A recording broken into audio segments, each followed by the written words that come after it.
Now, here's the hosts Well, of good Top morning Story, and welcome to Top Kelly Story. Glass and Jill Steen. 736-0300 is always the number to call, and welcome, Jill. Well, thank you, Kelly. Same to you. Here we are, 36 degrees this morning. Is it? Yep. Wow. It doesn't feel that cold, but then I'm only in and out very quickly. Yeah, that's right. And we had a low, it says a 35, so. Oh, there I could tell. Yeah. But Well, anyway. big difference. Welcome, and coming up this morning at 8:30, we'll have the cops with the bad guys list. I think today it's Sergeant Ken Menzel from the Twin Falls County Sheriff's Office. I thought he was on last week. He was, but he's on 2 or 3 times during the month. I know. Well, we'll see if it's him. Yeah, we will. We will. I'll bet it is. Will you? I'll bet you a cheesecake that it's him. A cheesecake, which incidentally is not a cake. That's right. It's a pie or a tart. Thank you. You always learn something on this show. Thank you. And you can't seem to let that one go. You want it to be a cake. I want it to be a cake so bad. I know. It's not. It's a pie or a tart. It's a misnomer. And then we also have David Kirk from the Boy Scouts. Yes, I keep wanting to call him Jim Kirk, but that's the guy from Star Trek. Well, interestingly enough, his email's like Captain Kirk. Yeah, they call him I the noticed captain. that. Yeah. About their food scouting thing. This is now the wait, how many years have we been doing the show? Almost 6. 6 years have not forgotten a bag on my front porch. Good for you, Jill. You're very. No, I've never gotten a bag. Oh, they never keep got it. I thought you saying said they never put the forgotten. bags on there, and then I drive it down. I'm like, what's wrong? Can't you find Kimberly? They say they have scouts in Kimberly. I'm doubting this. They know I ask for it every year. I don't get a bag. Okay, we'll talk about that, though. All right. I'm sure we will. And then we have my niece-in-law, Millie Scheme, Yes. who is from Sierra Leone. And her mother currently still lives in Sierra Leone. And she has up-to-date every information, history of the Ebola virus. So tune in. It should be very interesting stuff you do not hear.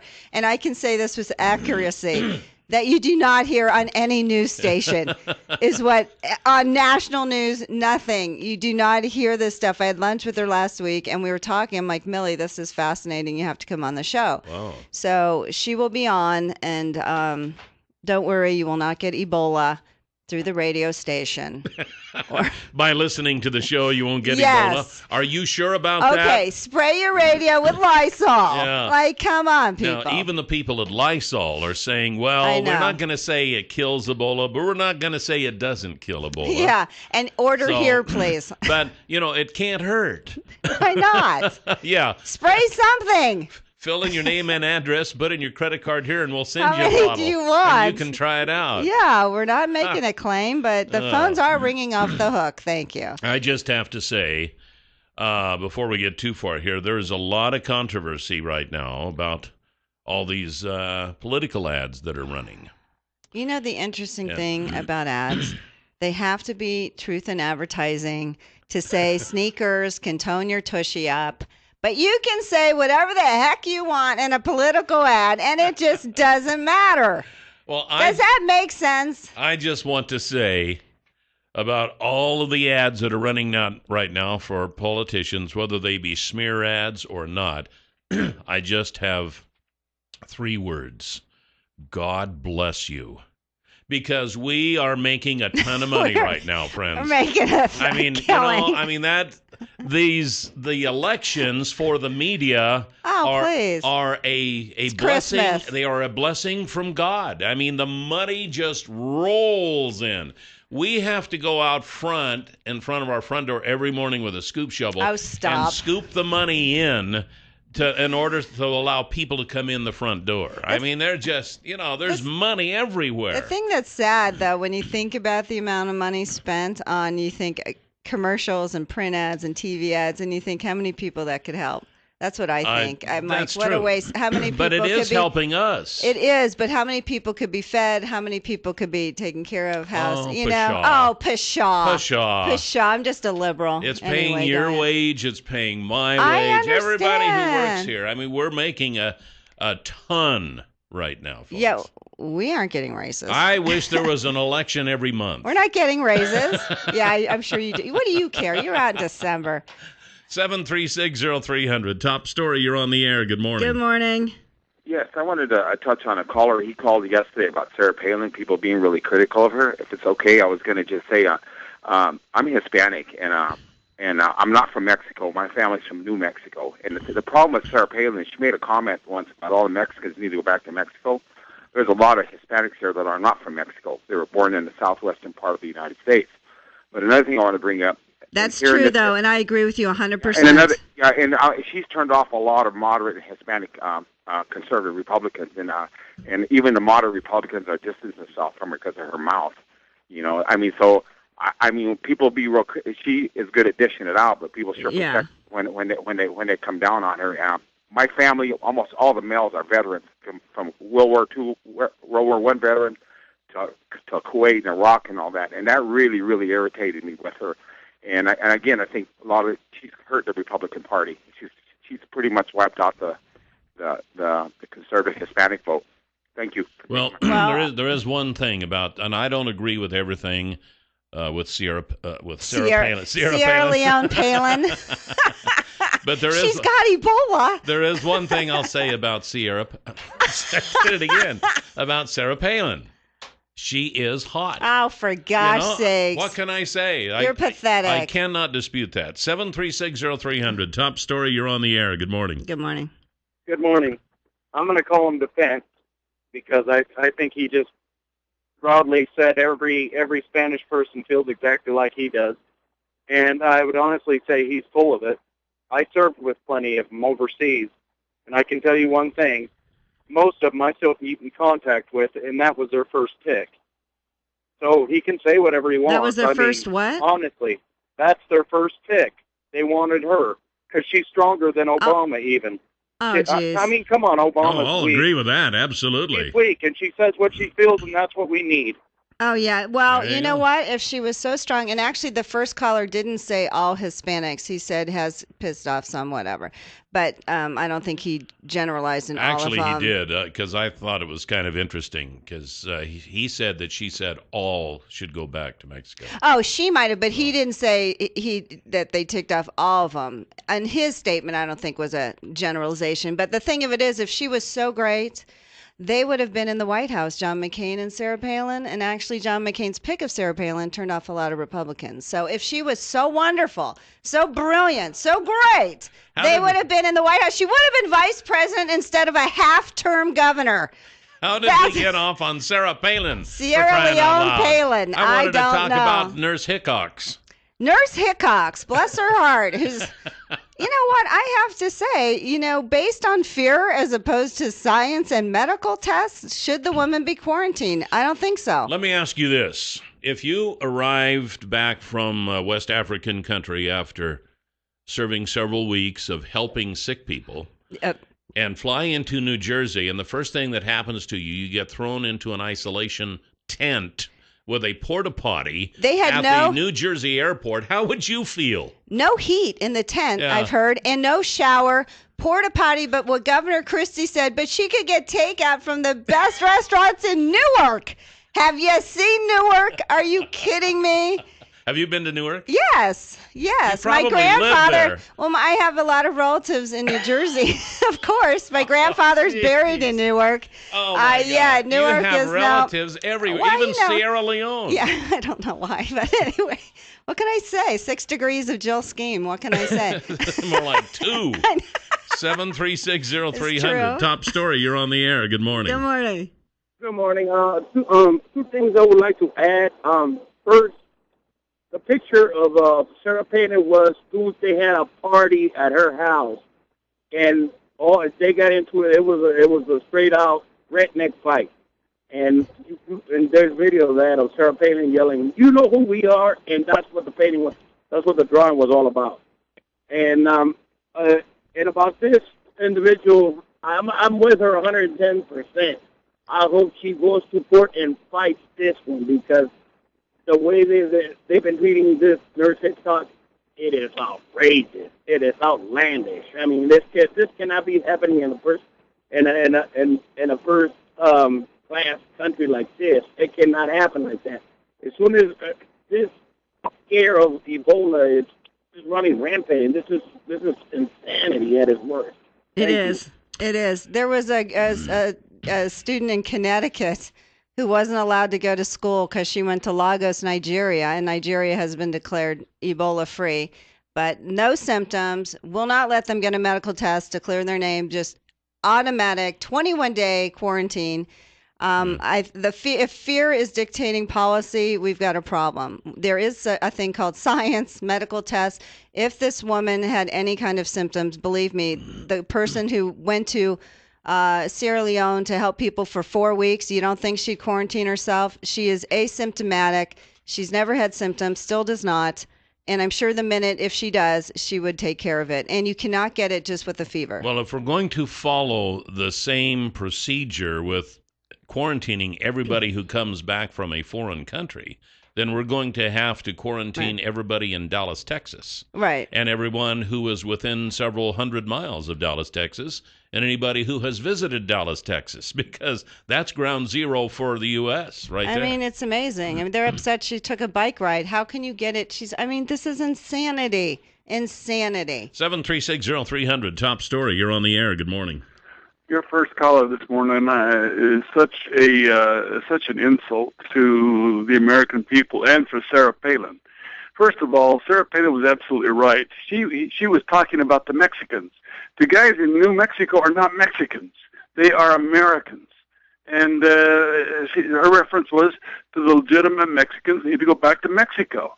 But that's why we have to design and develop a system that is fair, that is honorable, and that allows the people the access to citizenship. Sarah Palin, to me, is a true. When you read her book and understand the motives and agenda behind her, I think she's one of the great Americans of our time. Oh my gosh. And I'm sorry, Jill, you have got to get a clue on the real world out there, and she has it. Oh, you're kidding me. Sarah Palin has the real world I think view. So, yes. I think she does. When you read the realities of this woman and look at look at the hardship she's gone through with a handicapped child. The woman can handle herself in any situation, and everybody attacks her intelligence. Give me 10 minutes with Obama, and I'll have him babbling like an idiot. Really? He does that on his own. You can find any subject on anybody that nobody knows anything about. Obama does that on his own. Oh, please. Our president is extremely intelligent. And if Sarah Palin was such a... As long as his teleprompter is working. Oh, stop. If Sarah Palin was such a genius, why isn't she vice president? People were not impressed with Sarah Palin. Because the voters are not. We have low information voters. Oh, right. They just couldn't understand Sarah's message. We'll be right back here on Top Story. 7360300 was the number to call here on Top Story. You've heard me talking about Certacet, no moving pipe, no spraying borders around your field, no more costly labor to move pipe. This is for irrigation, and we're kind of done with that for this year. We are so done. This is going to give you a chance to talk to the folks at Far More of Idaho about Certacet and getting something different in your field this coming year, something that won't be nearly as labor-intensive, but yet will make better use and better efficiency of your water on your crops. Far More of Idaho at 324-3341. You can also find them at farmoreofidaho.com. And you can tell them that Kelly and Jill sent you. Top Story, you're on the air. Good morning. Good morning. I need to point out a dual standard here. Jill's biggest fan just called in, and he talked about a redneck party. And I didn't hear anything from her about any point of maybe that might have been racist or anything. And maybe it's just because we're white, it's okay. But I'm sorry, I was insulted. And first of all, I want him to come back on the air and say sorry. How about that? What? I'm sorry. You want who to come on the air? Redneck party. How about that? I don't know. I mean, you know what? I think it's a term I would never. It's a term. Not racist.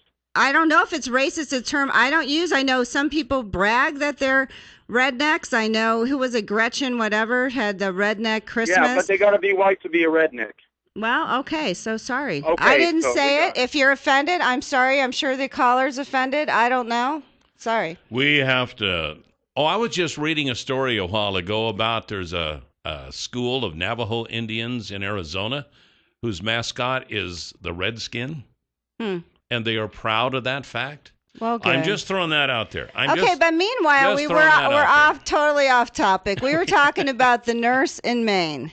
What do you think? Casey Hickok, should she be quarantined or not? Should she be forced to be in a quarantine when she's asymptomatic? No fever, no, she's tested twice, negative against Ebola. Should this woman be forced to stay in her home for 21 days because of fear? What do you think?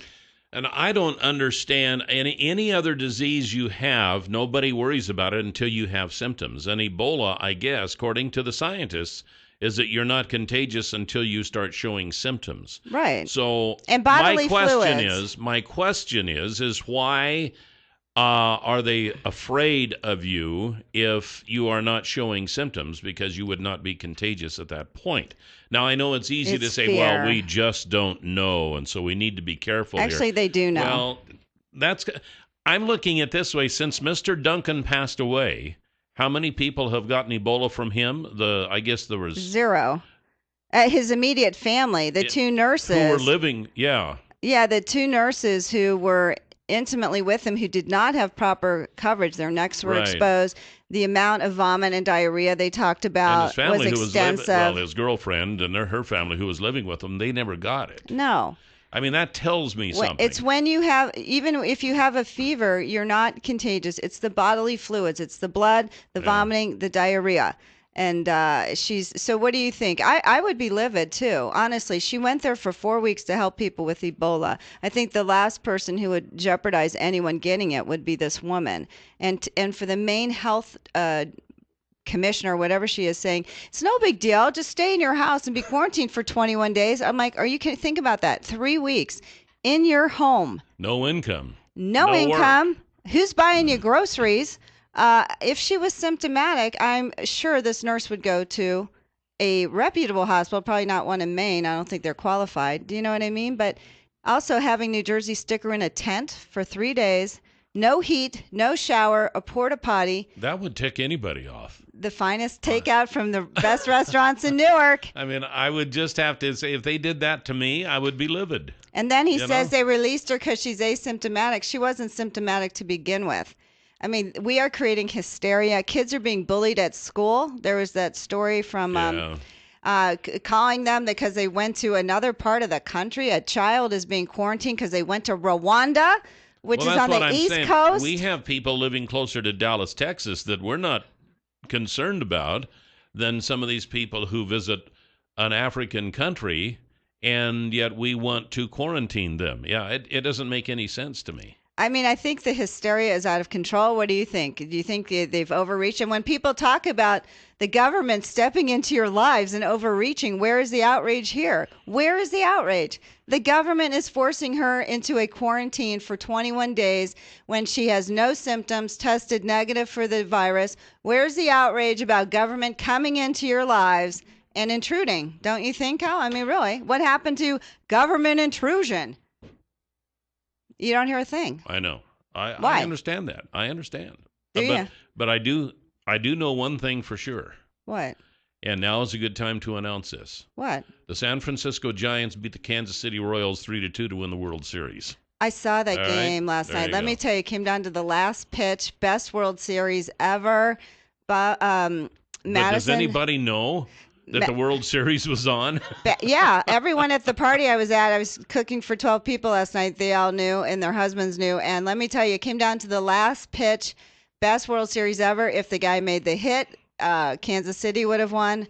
But Madison Bumgarner struck the guy out, and they won. It was the best hit, best World Series ever. Seriously. So there you go. Okay, we got the cops of the bad guys list next, right here on Top Story. 7360300 is the number to call here this morning on Top Story. Welcome back. And, we've been talking about Echo chainsaws and Echo leaf blowers here recently. And I think everybody should have at least one Echo chainsaw and one Echo leaf blower in their garage because they're handy to have. Yes. Chainsaws are really handy, especially around Halloween.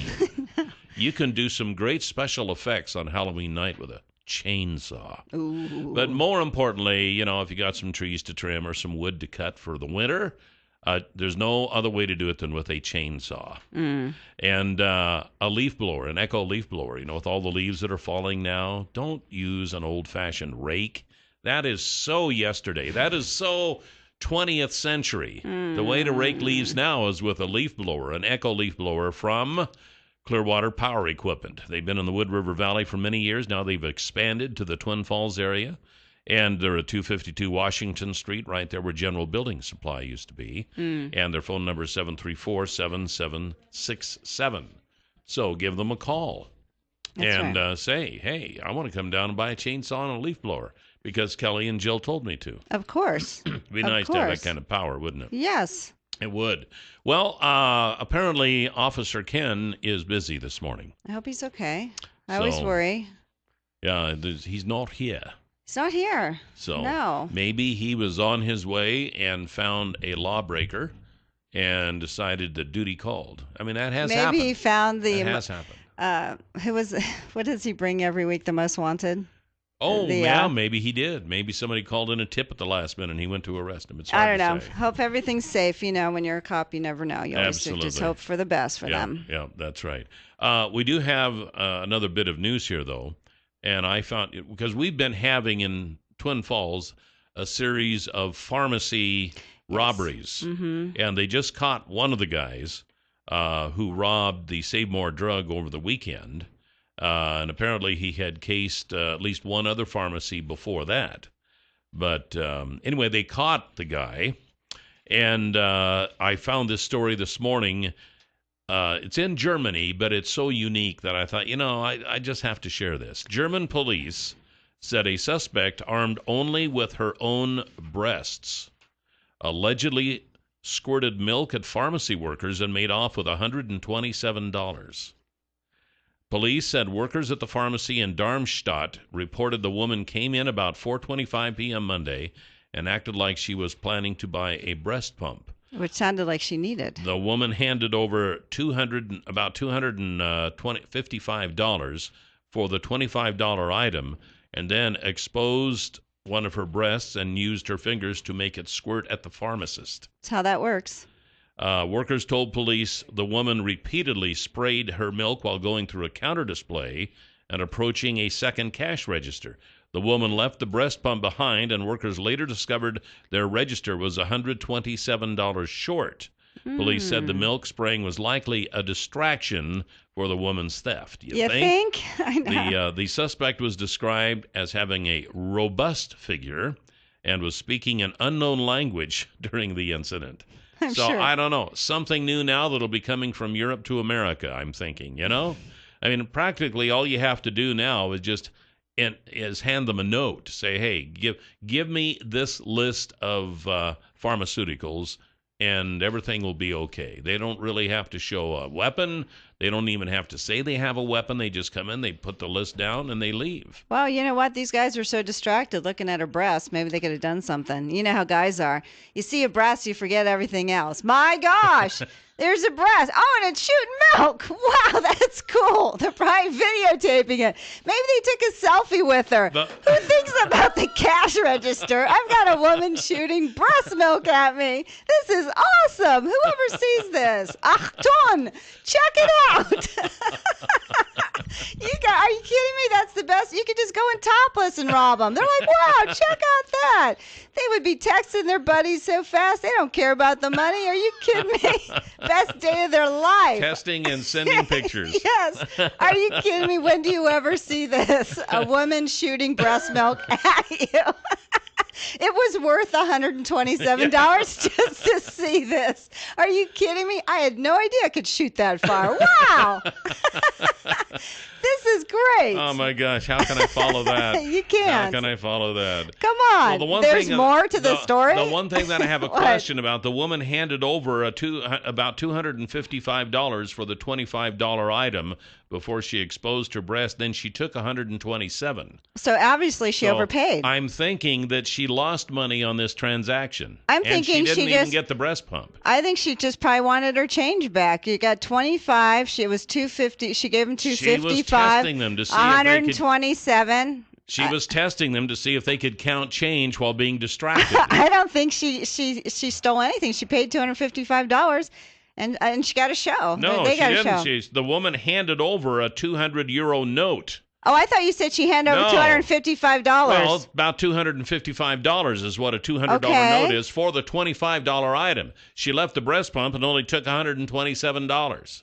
Right, so didn't she overpay? So she lost money on the deal and didn't get her breast pump. She left it. So is it really stealing when you pay more? Do I have to go back over this story again so you can understand it? Is it really stealing? For crying out loud. She paid $255. She gave him a show. She gave him, I guess so. 7360300 is the number to call here this morning on Top Story. David Kirk is with us with the Snake River Council Boy Scouts of America. But he and Jill are having a conversation about where Jill lives and why she's never gotten a bag for this 6 years. drive. Almost 6 years I've been doing this show. Every year they don't give me a bag. Every year I ask for a bag on my porch. I don't get a bag. I don't understand. I have to drive down to your council or to the Salvation Army and donate. That's what I do. I go out of my way to donate. I want it on my porch. I don't understand why it's not on my porch. I don't understand why you can't pick it up at my house.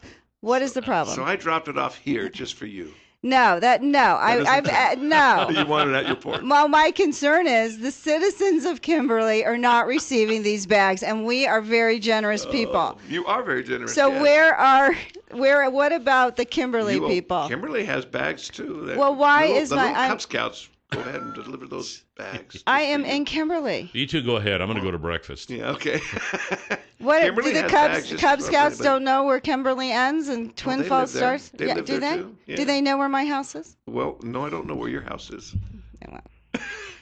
Anyway, we will talk off air on that one. Yes. Holy smokes. It's on 3,300. I'm going to make sure she gets about 10 bags. You can fill them up. They say that every year. Every year they say that. Okay. I knew something was up when I saw Jill riding into the parking lot on her broom. Yeah. This morning. You know what? I had a long day yesterday, and it was a long day. Someone has plucked Jill's last nerve. Okay, so if anyone's wondering what bag are they talking about, Dave, you might want to tell them. Thank you. They could be new to the area. Yeah, they could be. Every year we have the Cub Scouts or the younger kids in scouting go out and drop bags off at everyone's house but mine. Everyone's house but hers because we What, because I'm a liberal? Sorry. Yeah. Go on. Well, you just answered it right then. What are they, political, these Cub Scouts? Come on. A door is What a door. are you training them to be? Conservatives, yes. Yeah. Oh, my gosh.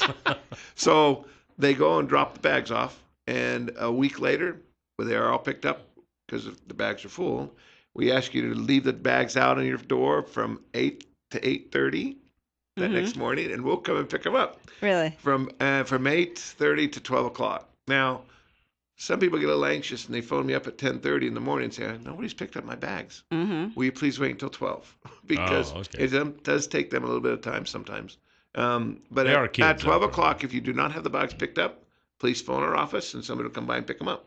Right. Because maybe you have been missed, like Jill. I have been missed. Which not very For many. 6 years, I've been missed. 6 years. Really? Yeah. Okay. We hear this rant every year. Anyway. We'll make sure you get bags. If you do not have a bag, there's an easy fix. Just take one of your grocery bags. I know you collect them. Get some grocery bag and fill it up with stuff and put it on your front doorstep, and they'll come by and pick it up. We don't care what kind of bag it is. Yeah. We just care that the bags are full. There you go. Right. Yeah. All right. Sounds good. Well, we got a caller here. Yeah. Let's go ahead and try it. Top Story. You're on the air with David Kirk. Good morning.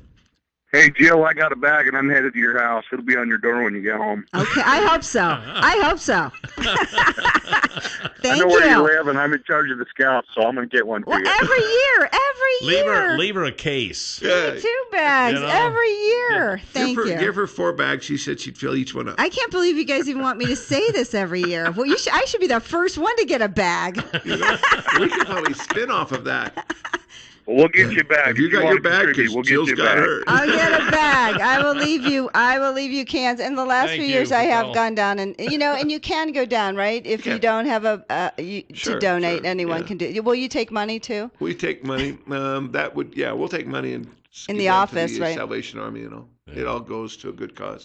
What does it go to? Turkeys. They can buy frozen turkeys with that money. They can do a lot of other things.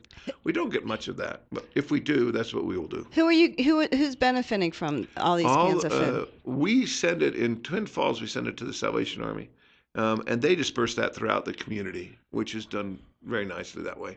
It's sort of a nice dropping point, and then it's dispersed.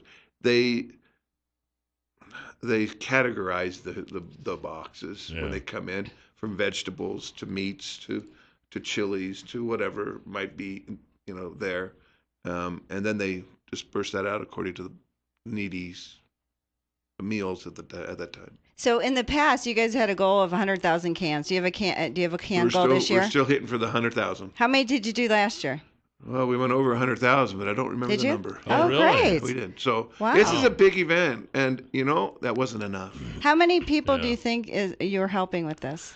Boy, they say that's about 50,000 meals. Oh my goodness! No kidding. And if you can do that much, that says a lot. Is it from the holiday, or is it just drive. continual? It's continual. Continual. And that's the problem. We don't give enough. I mean, we give a lot, but they need more. And so we've decided, from the Boy Scouts Executive Board has decided to go ahead and do a spring scouting for food as well. We've only done it in the fall. It's always been in the fall. Everybody does it in the fall. Yeah. But we're going to do it in the fall and in the spring too, because their cupboards are bare by then. Yeah. And we'll do that so it doesn't conflict with other food drives that are going on. Probably in the first part of April, about the middle of April, is when we're thinking of doing it. The mailmen have theirs, I think, in the end of May. So it should be really good timing. So, Dave, are there certain kind of foods you guys are looking for that people request? Yes. The kind of food we like, non-perishable, we really ask for, and non-frozen. Please, if it's frozen, it's going to be thawed out by the time we get it to the right place. And glass. You got to remember, these are Boy Scouts, and they're throwing that up onto the truck and going to the next house. If it's glass, it's not going to be containing the contents very well. Yeah, it'll be broken. So, what do the kids? I said, what do the Scouts learn out of this deal? We try and help them understand that they need to provide service, and it's also service to the community. It's also service for a good cause. They can't progress as a Boy Scout in rank if they don't do service in the community or service to others. And so this is an important part of their progress, and their character building is the importance of learning how to provide service to others. Do they ever go to the Salvation Army when they're serving meals to see actually the ultimate, when you help people like that? These are the people you help? The Salvation Army will accept them, but that's up to each individual unit. We actually have scouts there at the Salvation Army that are helping with that sorting process. Oh, good. Okay, yeah. And so they're already there. Even the young scouts, some young scouts are there. What they'll do is probably open up the bags and then, and try and disperse it into different areas. But it's done quite nice. And there's a few units. I know Unit 42 actually does what you just mentioned. That they can serve and help and they actually create the meals boxes for them and do it quite in a very good organized manner. So they learn a lot from this, but mainly it's service to others. Yeah. Well, nice. How are the numbers doing? I heard here a while back that the numbers in scouting were kind of dropping a bit. Is that true? On the nation, that is true. Here, we're growing. We have not dipped for many years. Why do you think there is a downturn? They've had a downturn for the last quite a few years now. But scouting is having to venture into different avenues. They're changing. The interest is changing. 20 years ago, we didn't talk about computers. Yeah. We talked about those nice little beepers that you would get. Oh, those are cool. Yeah. But that's about as close as we got. Have you had to change your badges, your merit badges, as technology and things have changed? We have like how to light a fire with your smartphone? That would be a good because I'm sure they could figure that out with an app. They have included innovation, an innovation merit badge, something creativity. They've had a computer or data entry type of thing, a computer merit badges, something designed for that particular new changing generation. They're needing something like that. So a lot of neat things coming up. This is kind of a selfish question, but do they have a ham radio merit badge? Yes. It's actually called Ham Radio Merit Badge, or is it something else? It could be something else. It could be under. I know ham radio is involved, so I will answer that question. I'll let you know later. Okay, and if they don't have one, can you get one? Just a regular old, just a ham radio merit badge. We actually have. Kelly, I always wanted to be in Scouts and couldn't be. Is this your attempt right now? How old do you have to be in Scouts? Come on, Kelly. A graduate from the kindergarten. Oh, I didn't go to kindergarten. I didn't go to kindergarten, so I guess I'm not eligible. I understand more today now. Or 6 or 7 years old. Yeah. We'll take those two. Seriously, though, I mean, I know there's a lot of kids around here involved in scouting. Probably a lot of more want to be, and the parents might be wondering, well, why should I enroll my kids in the Scouts? So tell them. Well, I can answer that by simply stating the Scout law. A Scout is trustworthy, loyal, helpful, friendly, courteous, kind, obedient, cheerful, thrifty, brave, clean, and reverent. Now, parents, is that what you want your boy to have in his life? We are building character of boys, character of youth. We're giving them the opportunity to lead. Even as a first grader, they're given the opportunity to lead in front of a group. We teach them communication. How do we communicate with others?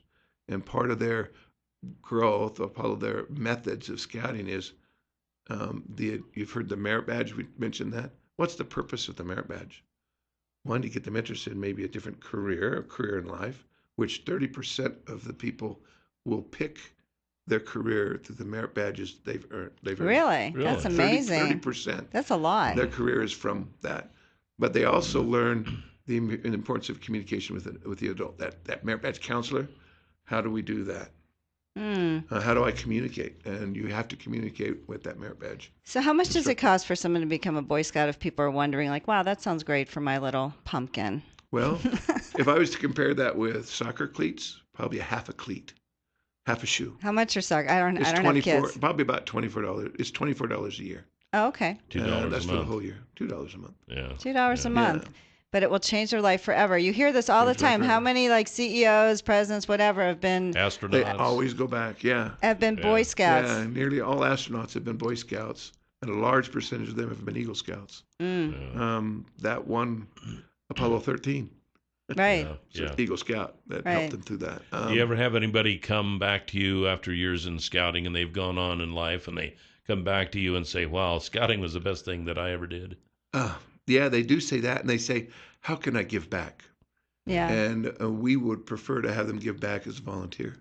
Okay. But they also give back monetarily, too. But that's volunteers is what keeps scouting going. How do you get the volunteer? I know my sister was a Boy Scout, whatever. What were they, volunteers or something? I don't know. Yeah, there's an application you fill out.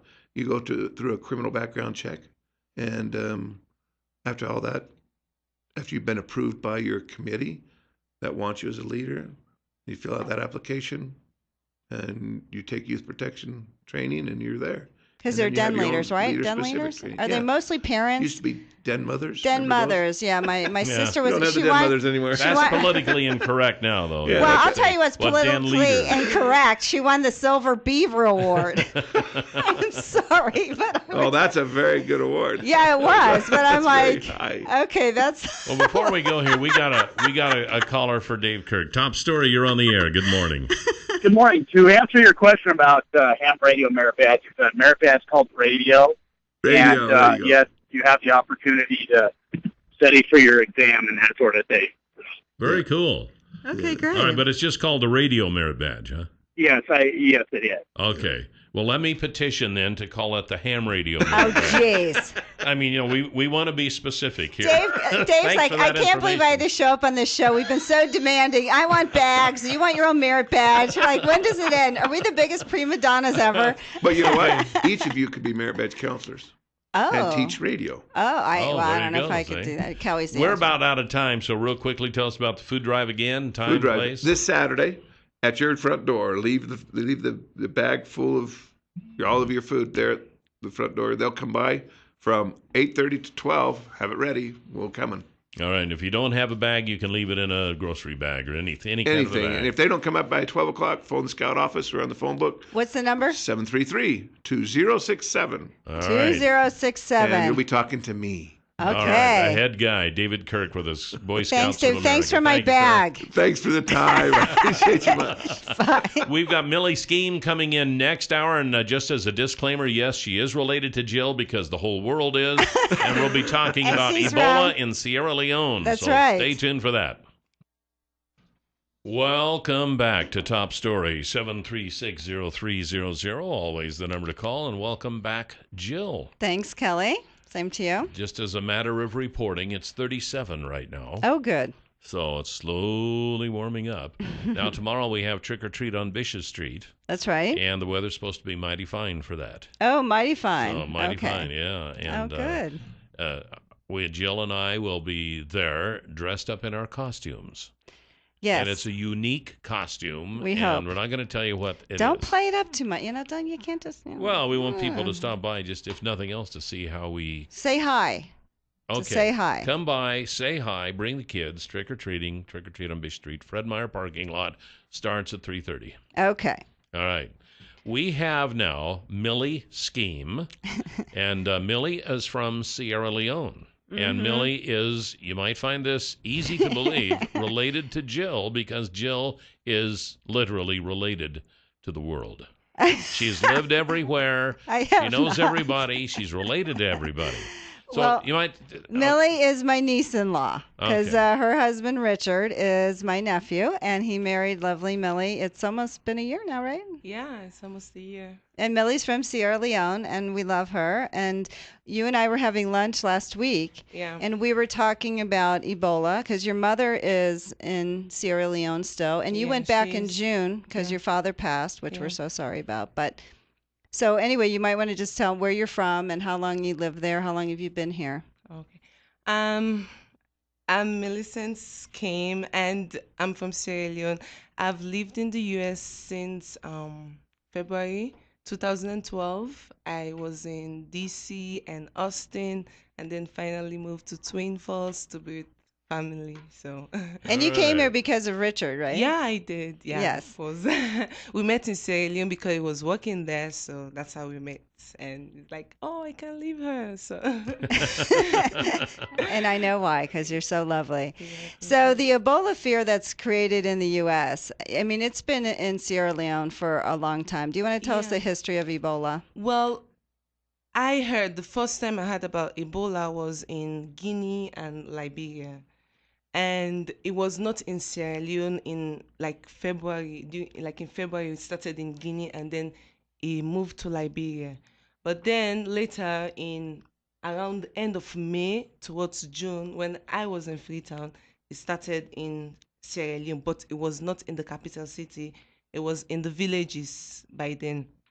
But when it started, the villagers didn't believe that Ebola was real, that it's something that's real or it's an illness. You just think it's like their gods are mad at them or something. Oh, the gods are mad at them. The really? Gods that they worship, because there was this lady that had Ebola, and when she passed, and then the people that went to wash a corpse and perform their rituals and ceremonies on the corpse, they all had Ebola and they all died. So somebody made up something, or what they think it was, that the woman was worshiping a snake, and for some reason all the people that went to wash the corpse saw the snake, and the snake got mad and killed everybody. Okay, so it wasn't a disease, they thought. No, it was just a curse of some sort. Yeah, they just thought it was a curse of something. Okay. But then when all the other families, they started having it, they started being sick, the families of the other people that died, when they started falling ill and everything, that's when they think that, oh, maybe this is some kind of sickness. So they were allowed to be quarantined and everything. But unfortunately, during the quarantine, they find out that everybody that goes into quarantine, they don't come back because they end up dying. Mm-hmm. So they think that, oh, maybe it's like politics. It's something political, because we have a two-party system. And in that area where the Ebola started, it's the opposition party, most of their supporters. and election is going to be coming up in like 2 or 3 years. So they're like, oh, maybe the government has something to do with this. They're trying to kill us so we don't get to take over again. So that's how we started. But during the time that the rumor was these rumors were in the provinces, in the city, it was something else. They were like, oh, Ebola is not real. Like the government is just trying to give like a ploy, like just form something so that they can get money from international committee.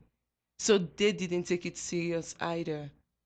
And they've had a history of the government being corrupt, yes, right? So this is why, didn't it happen with the HIV and other things? Well, like HIV, they used to promote like HIV sensitization in Sierra Leone. So International Committee, WHO, and AIDS, the HIV organization, they used to like spend money in lots of African countries to sensitize them about AIDS, how to prevent HIV and safe sex, all those kind of things. So they finished last year.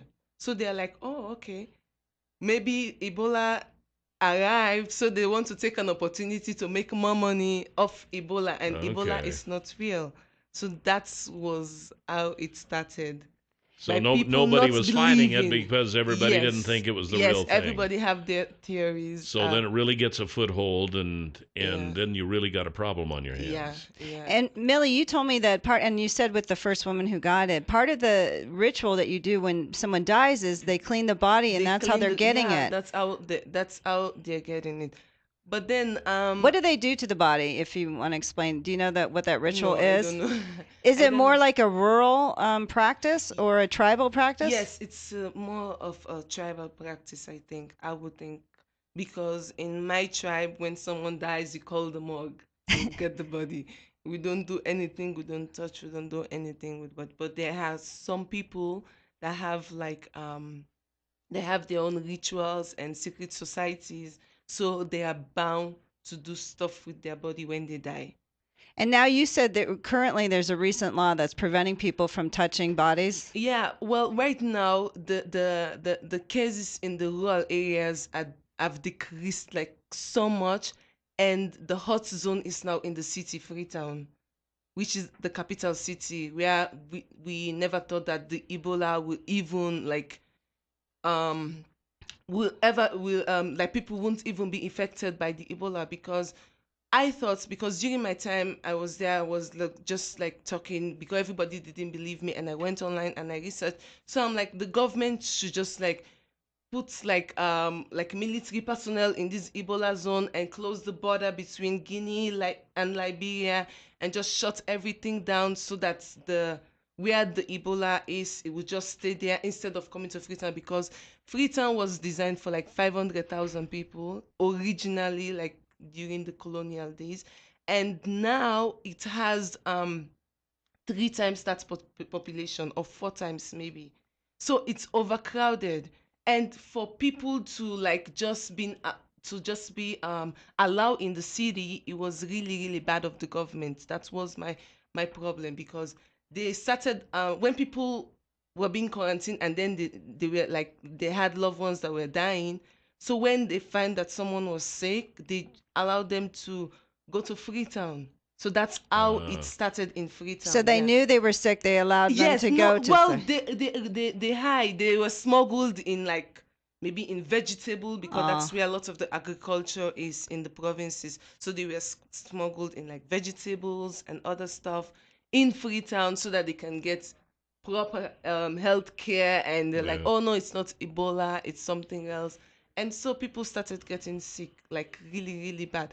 And then also, the more people were getting sick, when they call on the hotline number for the Ebola people to come get the sick people, they also use like, they have like, I think they had like 5 pickup trucks then, because most of the ambulances were used in the provinces. So they only had like 5 pickup trucks, and I don't think that they cleaned it properly, because there are a lot of like malarias, typhoid, and cholera that all have the starting symptoms like Ebola. So somebody will be sick and vomiting from malaria, but then they'll call the truck to be treated as oh, it's like we have to check, you have to take it to quarantine and check if it's not Ebola. And who knows, maybe most of the people, they pick up the disease from this mode of transportation. Oh, from the trucks. Yeah, from this mode of transportation. So we find out that like lots of people were getting the disease, and then the government passed a law that, well, if someone dies, whether it's Ebola or not, they have to test and give a certificate for you to take the corpse to the morgue. Because the thing that people don't realize is Ebola is not, it's only contagious when the person is about to die, when they start like bleeding out and throwing up, all those stuff. When they're showing symptoms. When diarrhea. No. Well, the first symptoms they show is fever. If somebody have even like a temperature of 150 or something, they are not contagious. You just, of course, you have to like keep back and all, but they are not contagious. You understand? For them not to like throw up on you. If they throw up on you, then it's bad. Right. But when they start bleeding out, when they're about to die, that's when they become highly, highly contagious.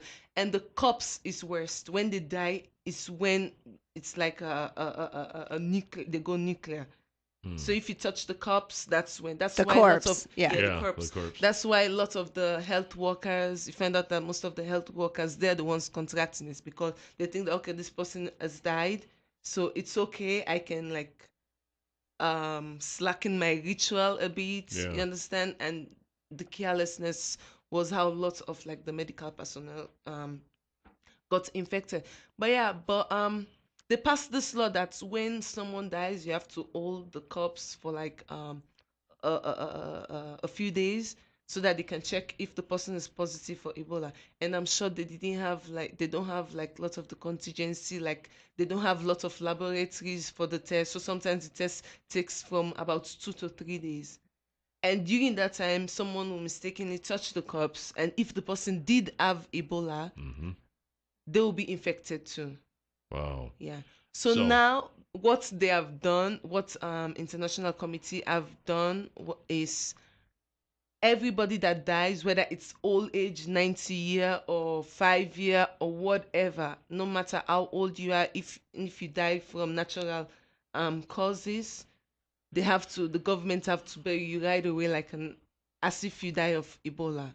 So lots of people don't have like funeral service anymore for their loved ones. So someone dies, they just package them with the quarantine and everything, and they just take the corpse. And they don't cremate them there. No, they don't cremate, but they have a mass grave where they bury all this.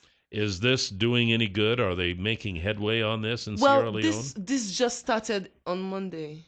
This see, she talks to her mom every day. To my mom, so that just started on Monday, this new type of, because lots of people, of course, like the country is poor and everything, so lots of people, they are corrupt, they want bribes, especially like the health workers and everything, and someone who love to like bury their loved ones. So when they do the Ebola test, they just like give them something like, oh, take this thing, please. Can you show that the test is negative of Ebola? Oh, my. So they're paying them off. Yeah, so I can have a funeral for my loved one. He's old. He just died of old age. We don't need to keep the corpse for 3 days.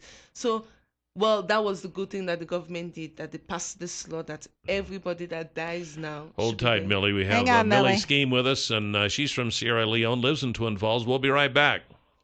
7360300 is the number to call here this morning on Top Story. Welcome back. Yesterday's $100 instant winning name is Steve York.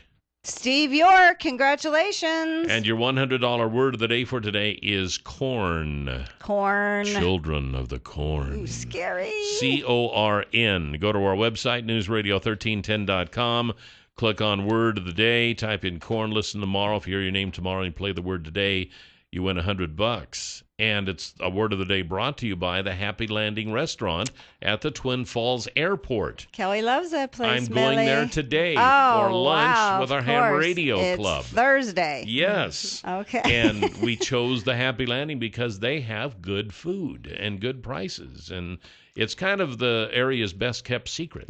And if you go there and you tell them that, and you've never been there before, Millie, and you tell them that Kelly or Jill sent you, I assume me as well, or you heard it Sure, on why not? Go ahead. KLIX, We'll go ahead and tell them. and you order a drink, you get a free piece of pie. And it's homemade nice. pie. Homemade pie, Yeah, Millie. You know how you love pie. It's not that store-bought No. stuff, that has more chemicals than ingredient. This is regular homemade pie. Pie. Oh, nice. So that's the Twin Falls Airport, the Happy Landing Restaurant. Tell them that Kelly and Jill sent you. Right. All right, so Millie Scheme is with us. And Millie, your family, your mother, lives in Sierra Leone, and Yes, you she talk to does. her every day. Yeah, I do. I talk to her every day. So you know things that we're not hearing on American media. Yes, I do. And so now you've been communicating with your mother, and the latest issue that we're facing here in America is the nurse who lives in Maine. Yeah. She flew into Newark, New Jersey, was immediately quarantined in a tent in the parking lot of a New Jersey hospital. Okay. And now she's in Maine, and she's saying she's not going to quarantine herself beyond today. And a lot of people are getting upset about this. She was a nurse who was actually treating Ebola Yeah, patients. I saw on TV. What do you think about that? Well, the thing that people don't know in the U.S. is that it's only from Sierra Leone. I don't know about Liberia, but in Sierra Leone, it's only a fraction of people that have Ebola. And lots of other people, they take preventive measures, like my mom. So especially a qualified, an American trained nurse, I'm sure she would do her utmost best not to catch the disease. And since she's been here for like a week and she hasn't shown any symptoms, no fever or anything, I don't think she should be quarantined. Plus her tests, she had 2 tests, were Tests both that were negative. both negative. Yeah, she should not be quarantined, because what I know from what I've learned from the Ebola and the disease, people start showing signs of fever right away as soon as they start, before even the incubation period. The incubation period is usually 14 days, not 21 days. By 21 days, they're dead. Most of the people that contacted the disease. So it's 2 weeks, 14 days. By 2 weeks, they start bleeding out in 2 weeks. By 21 days, they're dead. Even the guy, Duncan in Texas. Mm-hmm. Yeah. What day? How many days did he have it that he then died? He was dead by 16 days. 16 days. So the nurse then in Maine, if she had it, we would know it by Yes, she would have the temperature right away. It would just look like fever or malaria. She would not be throwing up, but she will have fever right away if she had it, especially being here for being in that quarantine camp for 3 days. If she didn't have a spike in temperature, then she's good. So when do you start? How many days into it do you start vomiting? Well, usually it's like between 10, 11 days, they start vomiting. And by the time it's 14 days, they start bleeding out. And that's it. Like all the people I've had, mostly, there was this guy that works for UNDP, United Nations Development Program in Sierra Leone. He was a driver and was working for the UN hospital, and somebody passed out and helped the person to the hospital. The person later died that same day, but they didn't test if she had Ebola or not. And 1 week later, he passed out, went to the hospital. That same day, he died. So imagine, his took 1 week. Yeah. So usually Ebola you don't need 21 days to know if somebody has Ebola. Right away. Even the doctor that came back, Brantley. that's all better. He got the Ebola, and the next day he started feeling symptoms. He started feeling just a little bit weak or tired. You understand? That's how he started. He started feeling weak or tired. And by the next day he had fever. He did the test, and the test took 4 days, and then it was positive for Ebola. So this lady, if she took the test twice and she doesn't have a spike in fever, then she's not a danger to the community. So what do you think about this fear-based quarantine? I mean, we've heard stories where people were in Rwanda and people are insisting this child from Connecticut who went to Lagos, Nigeria. I mean, they have no symptoms, and they're forcing them to a 21-day quarantine. Does that make you nervous since you're from Sierra Leone? Well, no. Before you answer that, we're going to go to another break. Okay. We have Millie Scheme with us this morning from Sierra Leone. Any questions, call in. Yeah, questions or comments. 736-0300 is the number to call. We'll be right back. 736-0300 is the number to call. Here on Top Story, we have Millie Scheme with us, and we're talking about Ebola. And Millie is from Sierra Leone, and her mother lives there, and she talks to her every day. So getting some good information here that you're really not hearing anywhere else. Before we get back to Millie, I just wanted to mention that Dave Hansen and the crew at the Canyon Pond, Twin Falls' newest pawn shop, would like you to stop by and say hi. They got lots of cool stuff. They got fishing poles and tools and woodworking equipment and camping stuff and all kinds of guns with hunting season in the middle of things right now. Stop by, check it out. We were in there last week, and they got a great stock of a lot of stuff. Very clean, nice place. Yep, it's very clean, and it's a typical pawn shop. If you don't see what you want today, chances are it'll be there tomorrow. So they're at on Shoshone Street, right across from Will's Toyota, and stop in and tell them hi. Mm-hmm. All right, so Millie, we got a call at the break.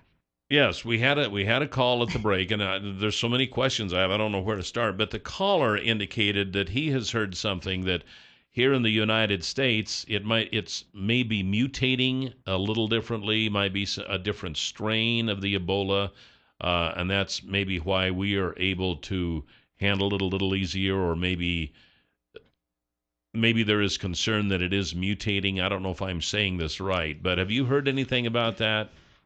Sit right up. No, I don't think so, because if these people are from Africa, maybe they have their immune system is kind of like different towards the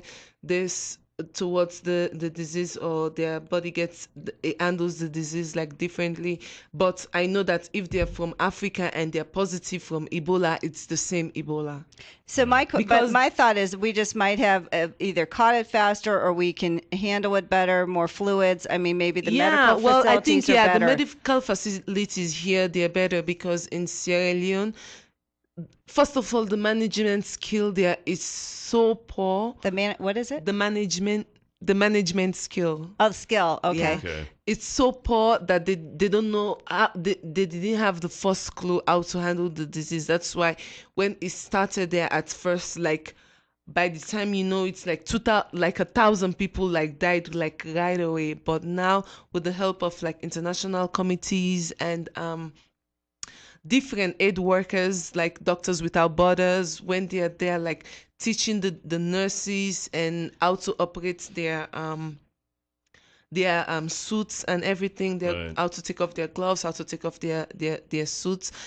It's kind of like it's getting a little bit better, but I don't think it's different. It's a different kind of strain or something, although there have been lots of conspiracy theories that like it's a weapon that they went to try in Sierra Leone that got out of hand and stuff, because the government failed to react in time. They thought that, it's fine, this is gonna be okay, because when it was in the provinces killing like 10 people a day, they were like, it's okay. But then it came to the city and keep killing 100 people a day. They're having like 80, 90, 100 cases a day. Now they're worried. Now they're worried because it got out of hand. But before, they're like, oh, no, it's okay. We can handle this. So, Millie, can someone get it if someone sneezes? It's not airborne.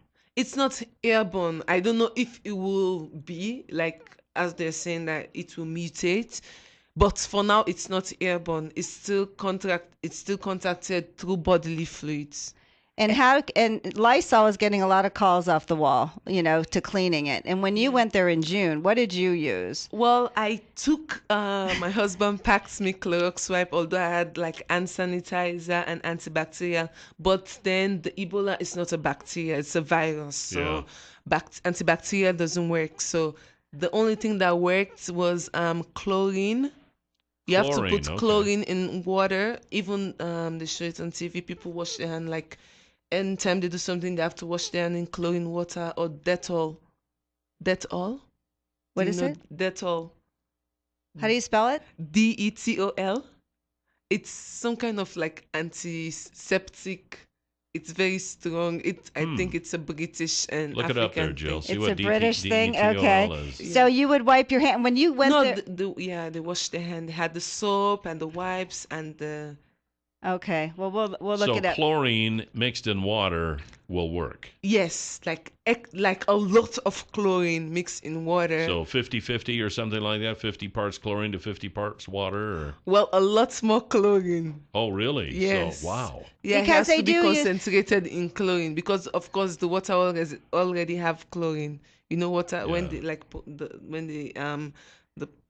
water comes through the pipes and everything, it already has chlorine, but they have to put like extra chlorine in the water, a lot of chlorine in the water for you to handle the disease. But I use Clorox wipe because I think that nothing can stand against Clorox. So, but they use that to wipe they spray that down on the suits, right? Is a Clorox bleach or a bleach with chlorine, right? When they're spraying yes, they spray it on themselves. Like when they take off their suit, they spray it on their suits before they take off their suit, and especially when someone dies. We'll be right back. Got another break here. 7360300 is the number to call here this morning on Top Story, and Millie Scheme is with us. Millie is from Sierra Leone, living in Twin Falls now. Your mother is still in Sierra Leone.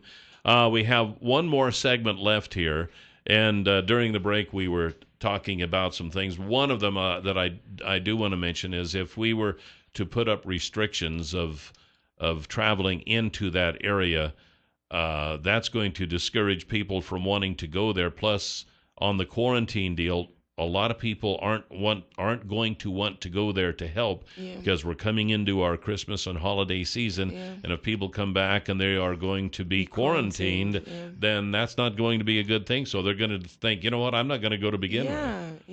And does that concern you that people aren't going to come and help? Yeah, it does, because I'm sure that's like U.S. the nurses and medical staffs, they have the proper training on, you understand, like doing stuff than Sierra Leoneans, and of course there will be a better help, like they have the proper training to be a better help for the Ebola situation, because I think they have like better medical equipment and facilities and training and everything. So I think, they can. And also like for like staffs, I was saying for like the staff of like the U.S. Embassy, like if everybody that's coming out of Sierra Leone is going to be quarantined, it's going to be like really bad, because there are a lot of people that work at the embassy that it's not even like, they are not even like close to where Ebola camps are, or where they have the Ebola treatment facilities. They're not even close. And I was saying that the camp where they have the American embassy, they can sustain themselves for like a whole year. They have everything in there. They don't even need to get out of the American embassy. So there is no way they can be exposed. If you understand, as long as the disease is not airborne, there is no way they can be exposed to Ebola. And if they are coming home to their families for the holidays, and I don't think it's fair for them to be quarantined. Now, you said there's a lot of chat on Facebook about basically Sierra Leone should just handle the stuff themselves. It's their problem. How do you feel about that? Well, there are lots of like people that post that, like it's every time something happens, America should run to the rescue of this country. They have to sort it out themselves and everything.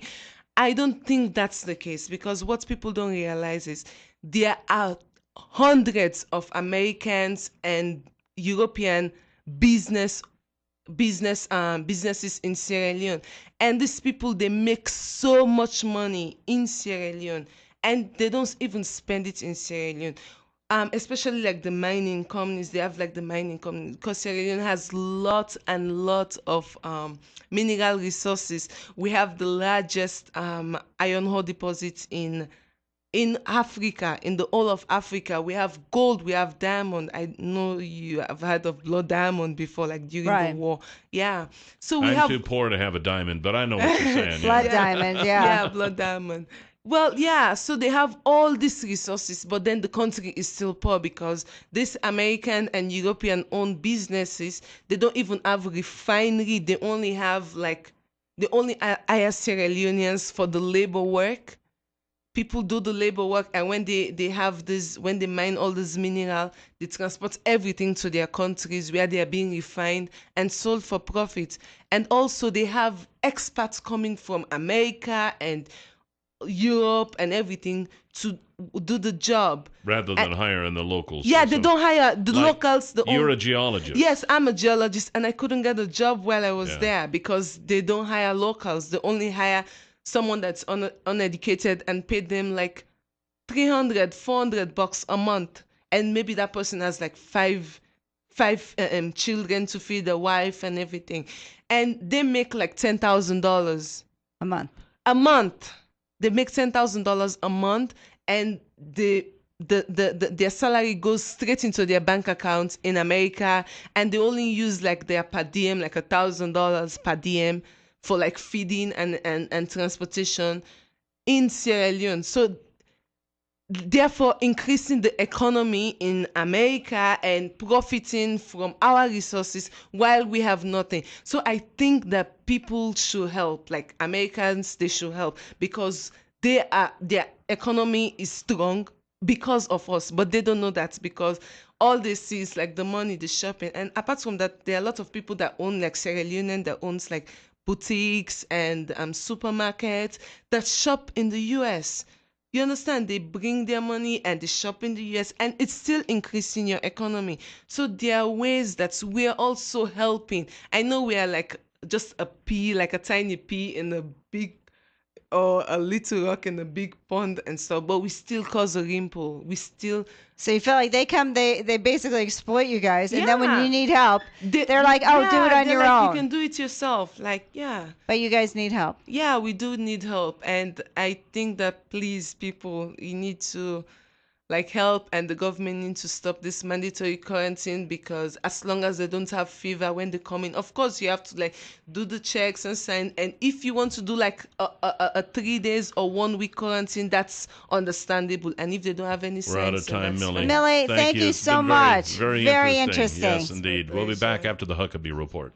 Guess I better turn the mic on here. That always helps. You can hear the Huckabee Report each weekday at this time, brought to you exclusively by Waddell & Reed. And they have a number. They have a phone. Isn't that amazing? Waddell & Reed, yes. No smoke signals. They actually have a phone. What number is it, Kelly? It is 736-6563. Wow. Yes, indeed. There you go. Also, just want to mention, since we haven't been able to talk about them today, the folks at Stanley & Company and the Lowen Honey Wagon.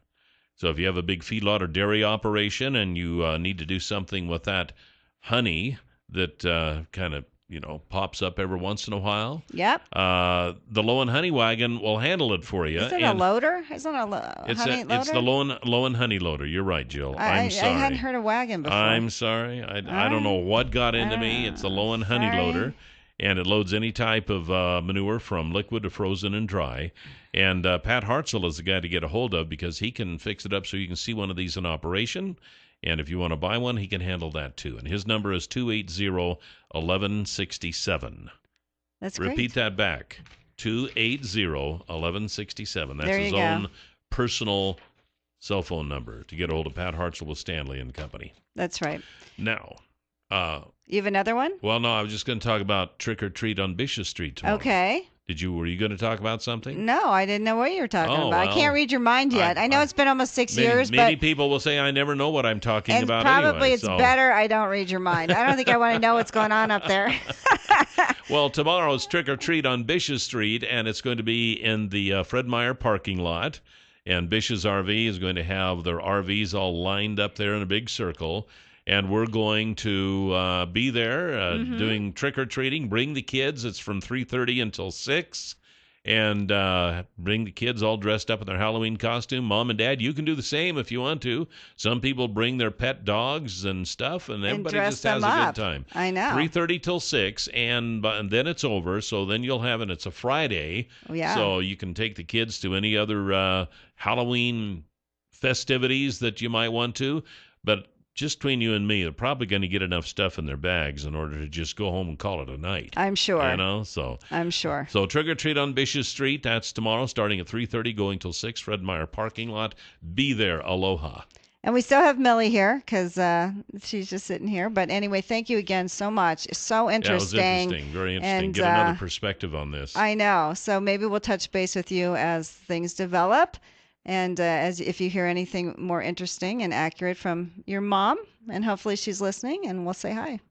Hi, Mom. And Richard. Hi, Richard. Hi, Richard. They can hear us there because we are streamed live online. Yeah, so. I know. I sent her the link and everything. Oh, very cool. All right. Well, see, we're international now, that's Cal. That's right. We are international. Thanks, Millie. Thanks for joining us. And tomorrow we'll have Steve Hardigan and who else? Andrew Weeks, who is the haunted stories from Twin and Magic Valley. All right. So we'll see you then. Have a great day. Goodbye, Jill. Bye, Cal. Bye, Millie.